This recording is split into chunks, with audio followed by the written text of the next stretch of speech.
Okay, so we are on day 3 now, and this is the day in which we are submitting our scoping reviews.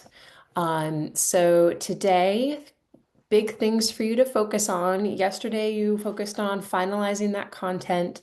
Today, you're doing all the little checks that you do before submission to a journal or to a site that has specific author guidelines. So you're checking those author guidelines again, making sure your formatting is matching the requirements. You are looking at your APA formatting, making sure everything is aligned with that. And something that you will note that is addressed in the AJOT author guidelines, and which again is something that's pretty common, is they are asking that you complete the PRISMA checklist. PRISMA guidelines are these standardized guidelines that basically represent that you have addressed all important components that should go into a certain type of scientific evidence. And so this checklist is basically a check for you to look at your methodology and make sure you have followed everything. So again, this is something that also is great when you're like beginning the construction of a manuscript, beginning a review to have in front of you. But for you all, this is something that I have checked, and you should all be able to check and endorse that you have all of the components on that PRISMA checklist. And basically what it does is it'll ask you to kind of note where in your manuscript you did accomplish those things. So you'll want to do that.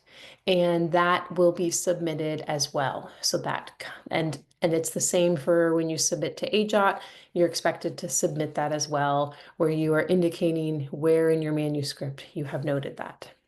Now, you'll notice that in the author guidelines, it asks that you submit your manuscript with numbers on the margins. And so you'll want to do that because that's an easy way for you in your checklist to note where certain content is. You can say between lines, 87 and 89 or something like that. So that's where do all of your APA formatting, do all your AJOT author guideline formatting, and then you can finalize those checklists. So it'll be kind of like a final check for you that you have all the content in there that you need, and you'll submit all of that. So another thing I wanted to note for you guys, Saint-Clair is going to be helping to grade your reviews so we can get them back quicker, because this is the timeline of this course just kind of lends itself to that. So I'm happy to have Saint-Clair jumping in and helping with that. He is part of, we are on this like evidence-based team. I know he wasn't your instructor for your course before this, but he just did that course for your cohort, for the other cohorts. So yeah, so we are a part of this whole continuum of evidence-based education. So that is the main thing today. And again, I want to emphasize that this really is and should be thought of as your final draft, your final manuscript.